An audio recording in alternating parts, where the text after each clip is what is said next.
ninth sermon in John 18. I think there's a lot there, and there's a lot more to come. This will be the last sermon. We'll move into chapter 19 next week. This week I had mentioned I got to go. This is just want to kind of catch you guys up. I got to go to Alameda, California, which is right outside of Oakland on the bay. And it's where it was an invite-only thing. We got to go with our church in Fort Collins. So Trey and I went with Zach and Dwayne Aldridge from Fort Collins Overland Church. And it was an invitation to the top 10% of SBC, 50,000 SBC churches in the United States that show the capacity, the top 10% in capacity for multiplication. And it's because Overland Church planted out of Buck Run, and then just a couple of years later, we were sent here to church plant as part of what put us in. But we were joking the whole time. We're in the room with these people that have planted 70 churches in the last 25 years. It was incredible. I learned so much. I mean, I can't even get started. It was the Acts 2 Network was what it was called, and it's a network of churches. They're right outside of Berkeley. In fact, this church was born in 1981 when a guy started reaching Berkeley students for the gospel as a college ministry. It grew into this church, and they have planted 70 collegiate model churches since 1981. Berkeley. I mean, who thinks that the church planting hub is going to be Berkeley for college churches? It was just wild to think about. And as we talked to them, I'm like, the technology is state of the art in their church. There are more computers in that church than I've ever seen in a church building. But it's all like computer science engineers. They have their own 3D printers and welders and a maker hub. And there you want to make a shirt for their church, you can go make a shirt. It's really a cool design. And I was just asking them, I was like, what percent of your congregation tithes and gives? They said, 93%. We keep track of that. I was like, 93%? And I said, so if you don't mind me asking, what's your annual budget? And they said, our annual revenue from giving is $50 million. They said, of the $50 million, we give $25 million directly into a capital campaign so that every church planter, as soon as they go out, has the ability to get property and get situated. I was like, incredible. Those are huge obstacles in church planting world, in case you're wondering. The $25 million, 32% of it goes to their nationwide staff because almost all of them are co-vocational, and 68% of it goes directly into ministry and is spent every single year of $25 million. It's pretty awesome. And I, as I was listening to them talk, it was just so gospel laden the entire time there, hearing how they get these college students to see who are making, you're getting a computer science degree from Berkeley, and they're watching them see the sweetness of the gospel to the extent that they will not take a job in Silicon Valley for $200,000 a year and go to Ohio somewhere to see a church plant at Ohio State University, and they'll take a job for 50% of what they could have made because Jesus is worth it. And I just kept hearing over and over, seeing this, they draw such a contrast between a life spent in the endeavors of the world. And again, guys, we're talking Berkeley students. In my mind, maybe I'm wrong. I think we all know enough about Berkeley to think those Berkeley kids are going to get degrees and they want to change the world in some way, but for money, they want to get paid.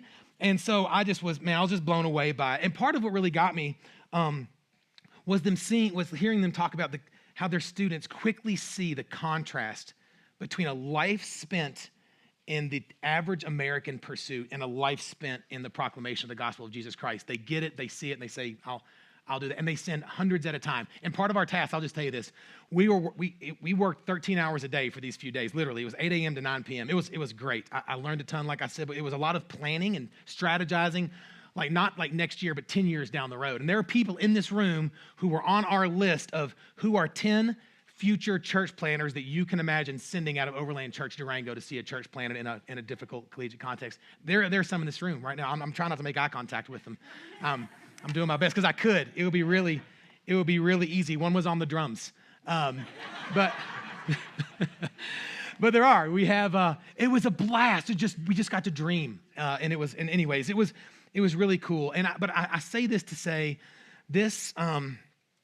The gospel is what compels it. I just want you to hear this. There's nothing glorious in church planting apart from the gospel. It's laborious, expensive, exhausting, draining, but for the gospel, it's empowering, exciting, purposeful, eternal. And the gospel is the difference. And so as we kind of read in this text today, we're we're going to look at a couple things kind of as we get to the point of the story where Pilate is still in the sentencing of Jesus, just to draw a distinction between the world and who God has called us to be, and a willingness to like go and attend to things in our life that may kind of stand in the way to some degree, but most importantly to just see the clarity of what God wants to convey in this short little story at the sentencing of Jesus. So I'm going to pick up in verse 38b. So Pilate, you just heard what Bobby read, and then Pilate, says, what is truth? And then it says right after that after this was said, he went back outside to the Jews, and he told them, I find no guilt in him. Notice that. But you have a custom that I should release one man for you at the Passover. So do you want me to release the king of the Jews? And they cried out again, not this man, but Barabbas. And it says now Barabbas was a robber. And so just get the story straight here. In 63 BC, so before the birth of Christ, 63 years before that, the general Pompey from the Roman army conquered and annexed Judea and Jerusalem, and it became under Roman authority at that point. It was part of the Roman Empire. So the Jews are existing under the authority of the Roman Empire, okay? So that's where their world is, and because of that, there have been multiple insurrections where people came and wanted to take back, the Jews wanted to get back in control and defeat the Romans. Futile.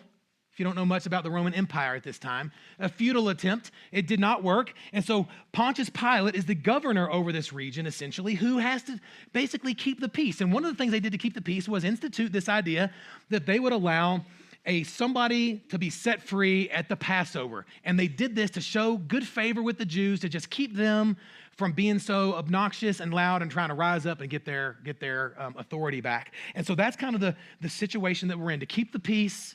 There's going to be Jesus and Barabbas who are standing here, and we'll get into that here in just a moment. But you got to understand, Pontius Pilate is in a weird position. We'll come back to this in a moment, because the Jews, if they raise up, he's in trouble.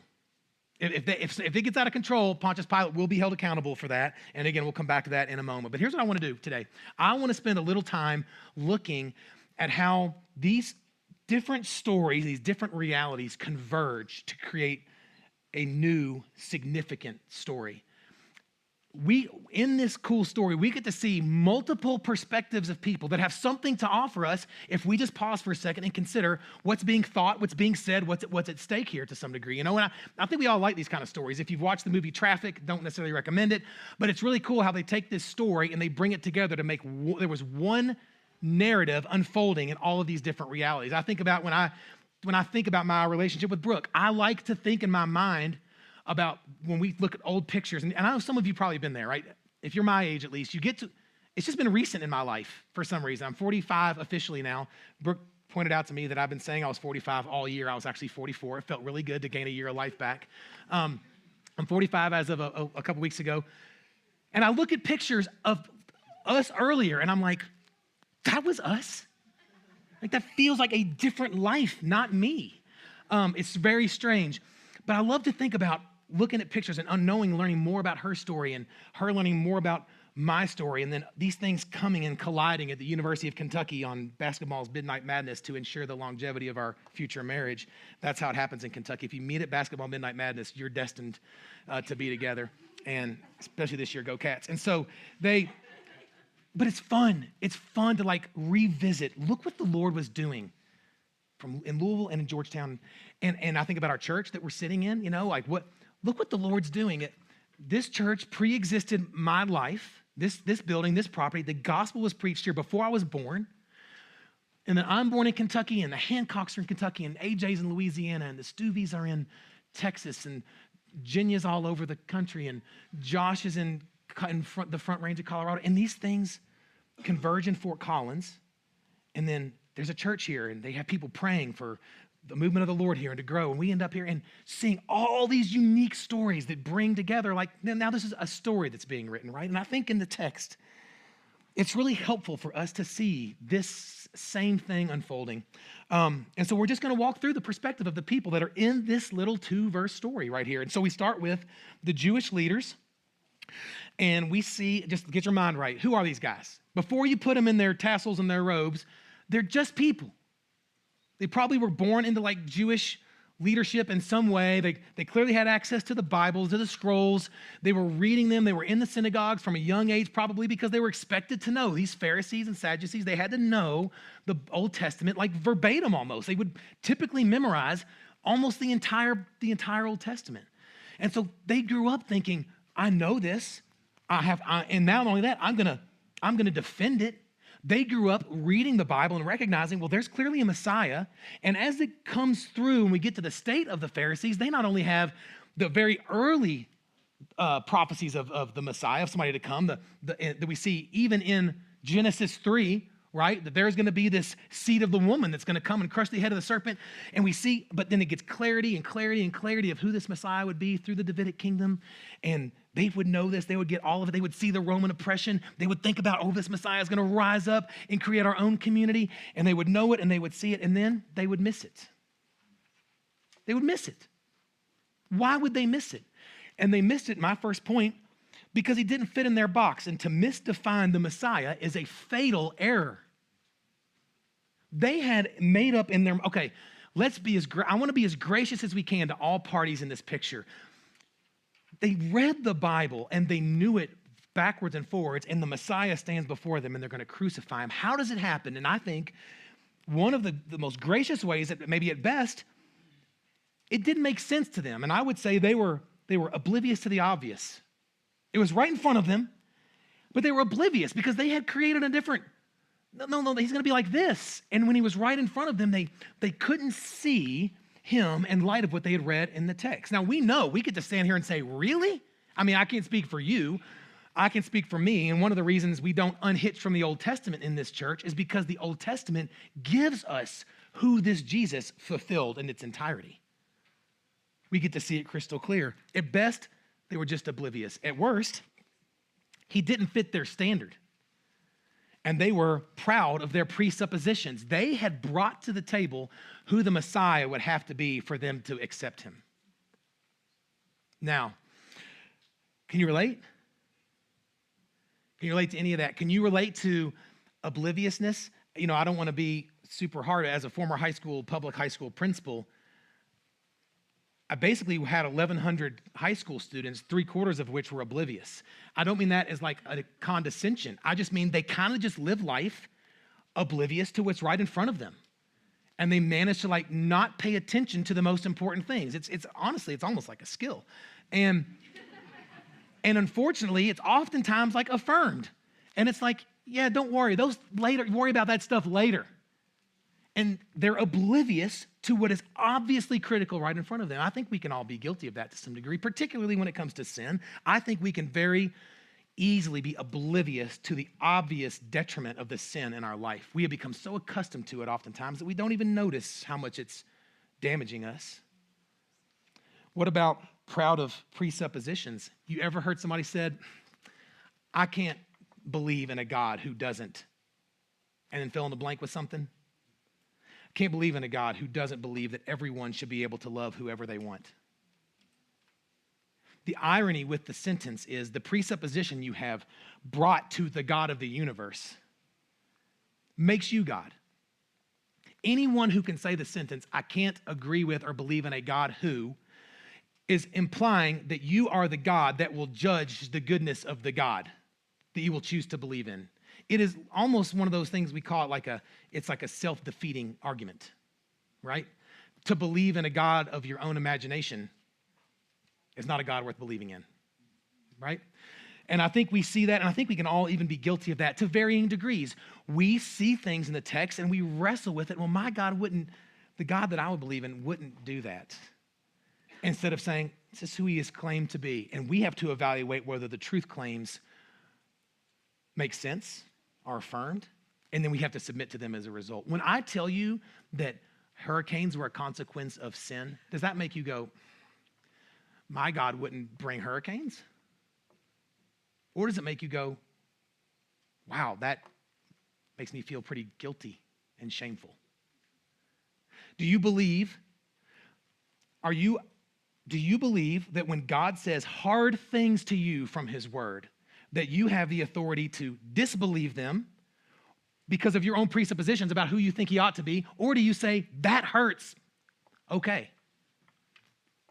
I think we all can be guilty of the same thing as these Jewish leaders, oblivious to what's right in front of us and given to our presuppositions that we will take. And I think that's why Jesus was going to be crucified by them, at least partially by them.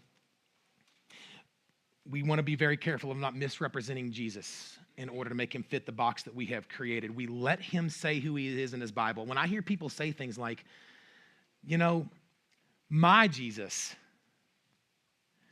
any version of your Jesus that didn't come from the text of Scripture isn't Jesus. Any Jesus from your dreams that doesn't fit text of Scripture isn't Jesus. Any Jesus of your imagination, any Jesus that you need to feel to try to feel better that doesn't fit the Jesus of the Bible isn't your Jesus. Don't take your presuppositions to him and redefine him to fit in your box. That's what the Jews did. And you know what they did? They missed him, and it was fatal to him. Number 2, what about Pilate? Like I said, he's in a pinch. I picture he grew up probably as a Roman citizen, obviously, and probably in a family that was made of military people. That would be my guess. I think it was a common thing in their times. That's a common thing in our time, to see that generationally unfold.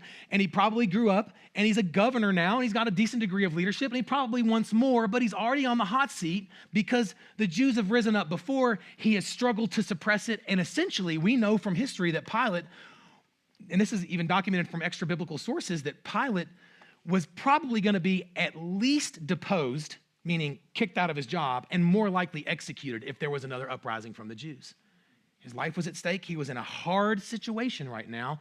And here he brings this real challenging moment that he's in, and he has one job. Will you just keep the peace in Jerusalem? Keep the peace, man.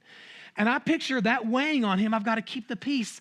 But then keeping the peace butts up against something that he says, I find no guilt in him. And now we have a problem. Because now we have his profession and understanding of the innocence of Jesus butting up against the ability to keep the peace, and he's going to have to make a decision. And he does. And his decision is to put peace over truth, and that's a fatal error. To put peace and pursue peace over what's true is a fatal error. He found no guilt in Jesus, and yet, remember, can you imagine the sentencing that just jumped from, I find no guilt in him, to being willing to put Barabbas on the stage with him? Implication, guilty. Which one of the guilty do you want me to set free? The injustice here that he just jumped from saying, I don't find any guilt in him, to, oh my gosh, they're going to lose their mind, is extraordinary. That he would pursue the peace of the crowd at the expense of what's true. And here's what I think he was doing, okay? I think he was saying, because Barabbas was already up there when they called for him. We see that from the other Gospels. He went and got Barabbas. Why do you think he picked Barabbas? Because he was not that bad a guy? I think he picked Barabbas because he wanted to create the starkest possible contrast. This guy who's healing blind people that I find no guilt in, or this who we learn is a murderer, insurrectionist, robber, probably the worst of the worst, to create the biggest contrast, because here's what he was thinking. I'm scared to pursue what's true, so I'll keep the peace by creating the contrast that they will certainly choose to set Jesus free and not Barabbas, who's a murderer, in order that truth actually ended up prevailing. Backdoor. It failed. We're going to see ultimately that it failed, but can I ask you just for a second, can you relate? Can you relate to the suppression of what's true in order to keep the peace of the moment? I was on a plane flying back from San Francisco, and Tyler Workman, who's in this, I don't know if Tyler's in here this service, I haven't seen him, usually there he is. Tyler's on the same flight with me. I haven't said this to Tyler yet, he's hearing it for the first time. He's on the same flight with me, and he's also, just so happens to be in the row right behind me. Now, what Tyler doesn't know, that one of the things that went through my head was, I like to have spiritual conversations on the plane, but not this time. I was exhausted. I don't sleep well when I'm not in my own bed with my wife. I have a hard time falling asleep, and I was exhausted, and I thought, and I got a window seat, which is rare, and I'm like, I can maybe sleep on the plane if I can lay against this window. But the guy next to me doesn't have his headphones in yet, and I feel the Spirit talk to this guy about Jesus. And then I felt the Spirit Tyler's watching you. He's right behind you.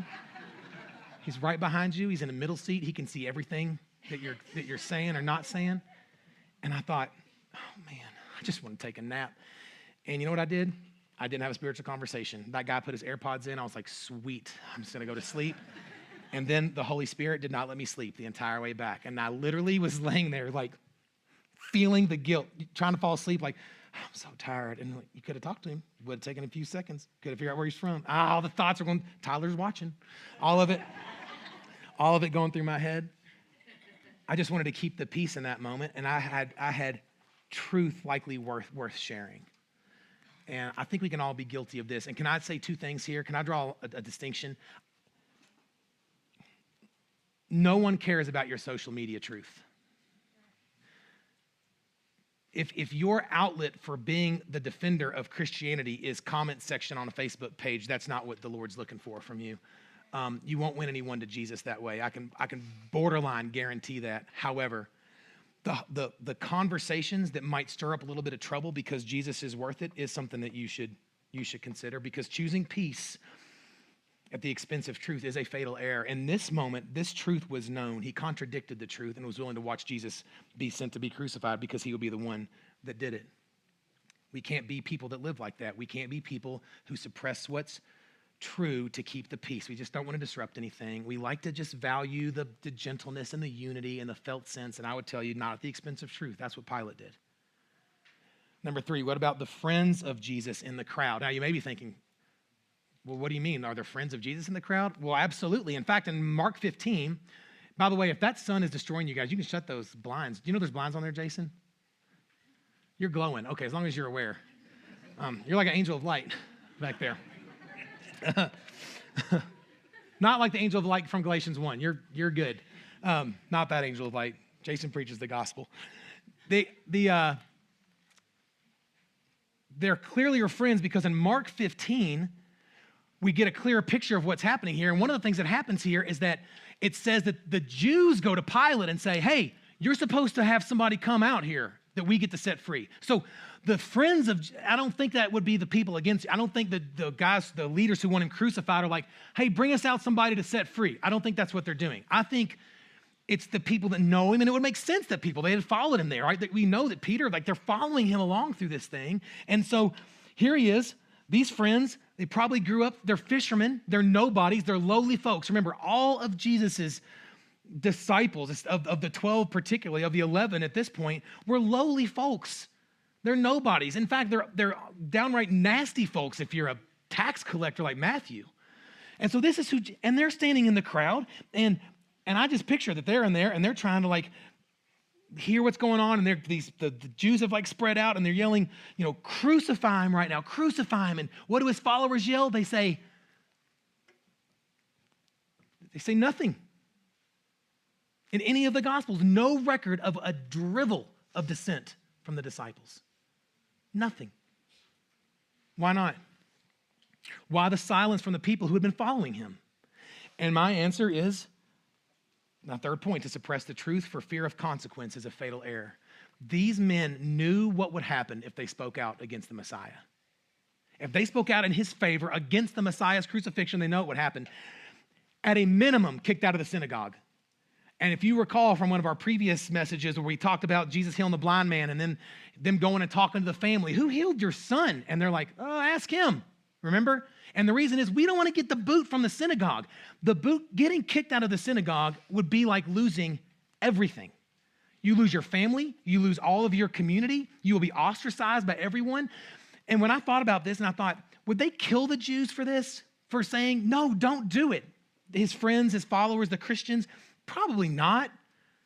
But what's worse? Is it worse to be killed or to be kicked out of every relationship in your life? And you're basically in solitary confinement. There are just no bars.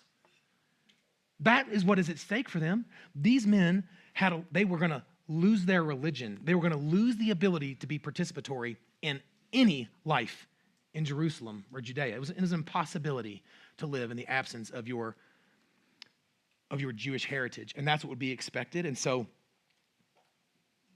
how about you? Has the fear of consequence kept you from it? I get to still talk to school leaders sometimes. Here in the Front Range in Kentucky, it's kind of a funny thing because I haven't been a high school principal now for 8 years, and for some reason, people still think I know about it and like have anything to offer. I don't. I feel like totally detached and ignorant to like what's going on in most of the world right now. But I do get to talk to principals, and I do get to hear of people who are in the public education world who have literally gotten to the point where they have expressed to me, this is the year.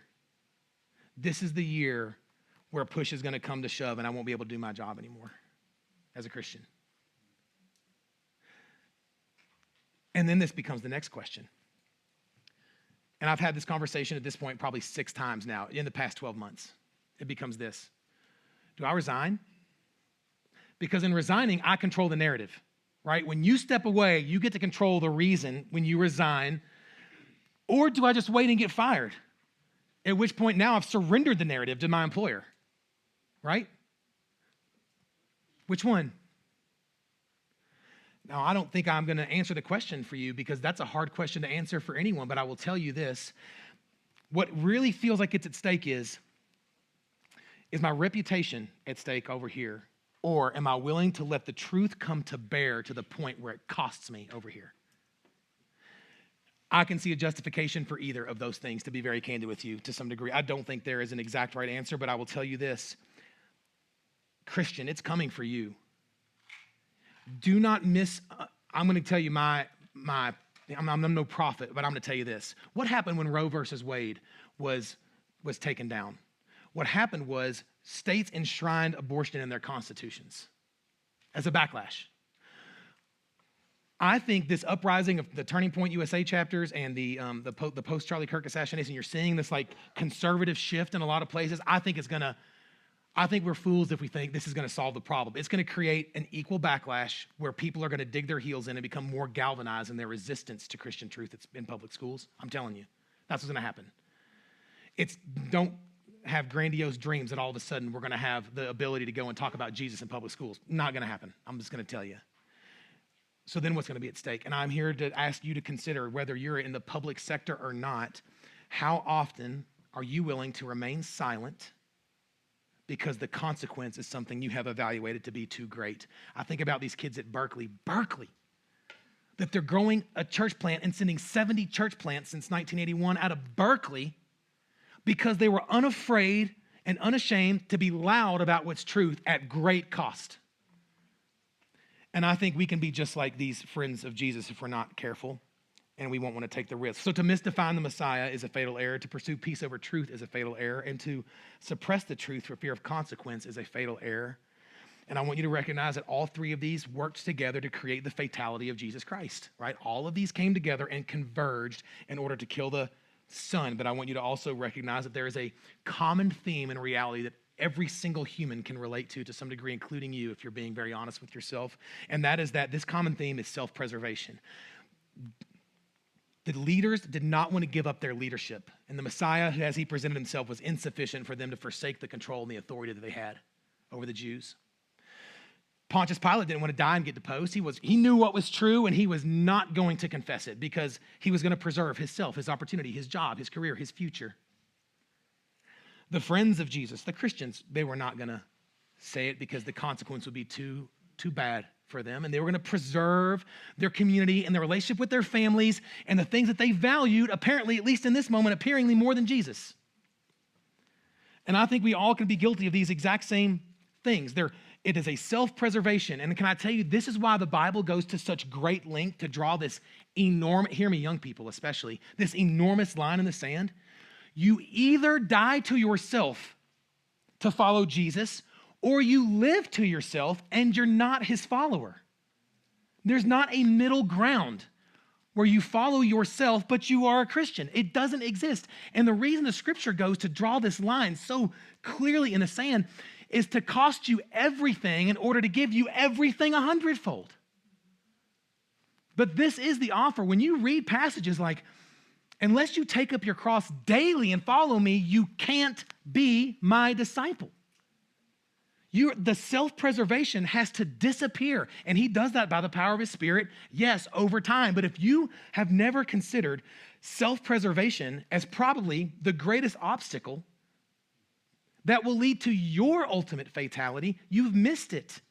And it's the reason it goes to this great length. These are fatal. These are fatal. And so as you consider where you are and you rightly understand the nature of your sin, we call this an attention. It's a hermeneutic that we use, meaning a helpful way to interpret the Bible is to pay attention to the state of man, to look clearly at what this is conveying. What is this conveying about the state of the Jewish leaders, the Christians, and Pontius Pilate? What do we see about mankind in these characters, right? Anybody want to tell me? I know we got college kids in here. What it's called? Fallen condition focus, right? We've learned this in our college hermeneutics Bible study. Fallen condition focus, meaning focusing your attention on the fallen condition of man in the text. And it's really helpful for you to see it so that you can relate to it and go, golly. And you can look to Jesus and we see the redemptive historical focus. Look what God has done in Scripture and for me as an individual. This contrast is what makes the gospel so sweet. We see it that way. But there's one more perspective from the text that we need to see, and it's not Jesus. Jesus is the one character in this text that you cannot relate to. You can't look at him and be like, I know what Jesus felt like. No, you don't. If you try to take that and morph it into like, I know what it's like to not be guilty, but be proclaimed guilty. No, you don't. You are guilty. Even if it's been misrepresented, you're all sinners. Jesus is, and he's perfect. We don't have the luxury of relating to Jesus in this moment. Don't do it. So the last person who we need to see is Barabbas. I picture Barabbas, Jewish boy, playing with his wooden and rock toys from early childhood in a Jewish family, who apparently had a chip on his shoulder, at least at some point, because he was raised to see the need for insurrection because he would bring one. So there was somewhere along the line where he was like, I'm going to take charge of this at the expense of killing people if that's what's necessary. Barabbas was apparently willing to do that. And we don't know how, I always like to assume that little kids aren't, yes, they're sinners. I love Jimmy Scroggins always saying like, man, when I had kids, I wouldn't think about how I was having sinners. And then someday those sinners are going to grow up and they're going to get married and they're going to give me grand sinners. And it just made me laugh. And that's true, but I also like to think there's an innocence like Jesus talks about, like being like these young, this sweetness, but something changed. One of the hardest things about being a principal, having been a principal formally and having thousands of students go through my life over multiple years is to see these stories, some are just stories of resilience and success, and you're going, wow, that kid came from nothing, and look at him now. But there's the opposite.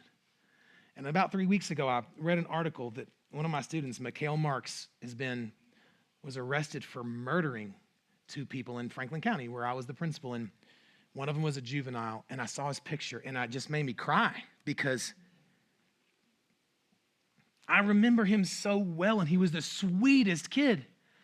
And he had this great big smile, like it was the smile that it just lit up a room, but he was around these kids that were constantly in trouble. And I told Brooke, it was like reading this article and just looking at his picture, I was just going back in memories to when, I'd barge in the locker room and I'd see like 4 guys in there and Mikhail's one of them. And I'm like, what are you guys doing? And Mikhail was the kid who was always like, I'm sorry, Mr. Sampson, I'm sorry.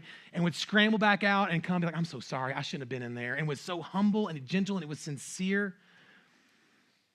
Something happened. He's a murderer. He's a murderer. And that could be the story of Barabbas. Something happened, the chip on his shoulder, it rose to a level where he became a murderer, it tells us in Matthew and in Luke, an insurrectionist, leading an uprising, killing people in the process, a robber. This is a bad dude, as we had said. And Pilate puts this guy up against Jesus Christ, the Son of God. And they're going to free the murderer to murder the innocent one. This man, likely the worst of all the prisoners right now that they were holding, this man, and at the cry of the Jews, and at the cowardice of the governor and the silence of the followers, they would set him free. And a minute later, place a crown of thorns on the head of Jesus Christ, perfectly innocent, never sinned, perfectly holy, perfectly good, perfectly beautiful, perfectly right. And they would unchain this man, and he would run down the steps to freedom, deserving the cross that Jesus would bear. And I hope that you see this with the clarity that you're supposed to. That you might want to find yourself connecting with the Jewish leaders. Yeah, there have been times, where Jesus didn't fit my box and it caused me to really doubt things, and okay. And you may find yourself connecting with the Pontius Pilate, like, man, I've been in that pinch too, where I don't want to be like the bad guy at Thanksgiving with my family, and I want to keep the peace and not bring up truth things. Okay. And maybe you most want to connect with the followers, I'm kind of like the followers. There's been times where I've been quiet because I didn't want to get in trouble. But you're Barabbas. You're murderers. I'm a murderer, according to Jesus. Remember when Jesus in Matthew 5 said, if you have so much as been angry with a brother, you're a murderer.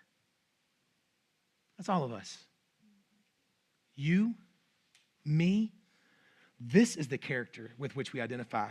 Barabbas. And we're supposed to identify with Barabbas, because I want you to notice, it wasn't necessary for Barabbas to be in the story.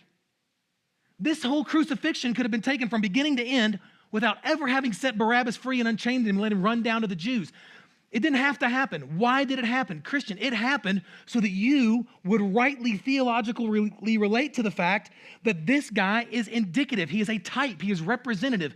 The one deserving the cross that was set free. Do you believe you deserve the cross and you have been set free by Jesus? Not merely set free, because remember, Jesus didn't say, go free. Jesus said, I'll take it.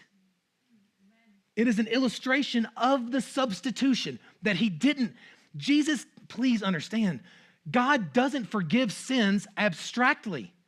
He forgives them by paying for them with his son, who is the substitute for you, for anyone who believes. We're Barabbas, set free, unchained. And to say, I hope that what Barabbas did when those chains came off, we don't know. I like to think that he says, this is unjust. That would be the appropriate response. I bet he didn't. I bet, like the modern Christian today, he presumed on what it had cost and was like, thank you, and walked down the steps and lived his life. My fourth point is that to acknowledge and repent of your fatal errors is to have life and have life abundant. To have life and have life abundant. The reason that God chose the worst prisoner to put forth in this story, because God did it, was to make sure that you didn't think you were too Barabbas-ish to be saved, that you were too far away. And can I just tell you, one of the things we talk about is we want out in our children's ministry to create boring testimonies. And what we mean by that is we want the sin to not be so pervasive that the consequence affects a lot of people really bad. But can I just clarify with you that there is no boring testimony on the condition that you are keenly aware of just how much your sin ripples through your mind and your thoughts and your words that you speak and the things that you do and how you spend your money and how you prioritize your time. This is when we become more in touch with that reality, when we see it with a higher degree of clarity, and we recognize we aren't far off from Barabbas. The horizontal effects, yes. The heart, identical. Then the glory of the substitution of Jesus Christ, who didn't deserve it, who willfully, just remember, Jesus has every opportunity to cease this in immediacy. But as we read in Isaiah 53, he, like a lamb led, he doesn't say anything to defend himself. He simply is going to go because he had a purpose, and his purpose was to love you and to set you free like Barabbas. That's his purpose, and nothing, as we have learned in the book of John, would interfere with it. Nothing. He will willfully go to free you from the consequence of your sin and its authority, that you can run down the steps, not back to your life, but to a brand new life in Christ Jesus. A brand new life spent with eternal value and purpose, where the treasures that you're storing up are in eternity. Well, you're doing them. My grandmother, I just found out my grandmother, Mamaw, they've called in hospice. She's gotten cancer and she's 84 years old and she loves Jesus, and she has spent a life knowing Jesus, believing in Jesus, singing to Jesus. And I think, wow, 84 years. That's incredible. And there not only is hope in what's coming for her when she takes that last breath, which there is such purpose and value and intentionality in those 84 years. And so, Christian, the closer you draw in to the fact that you've earned the cross, and the closer you recognize that Jesus unchained and set you free and took your place there, the more that you love him, and as a result of that, live for the sake of his name.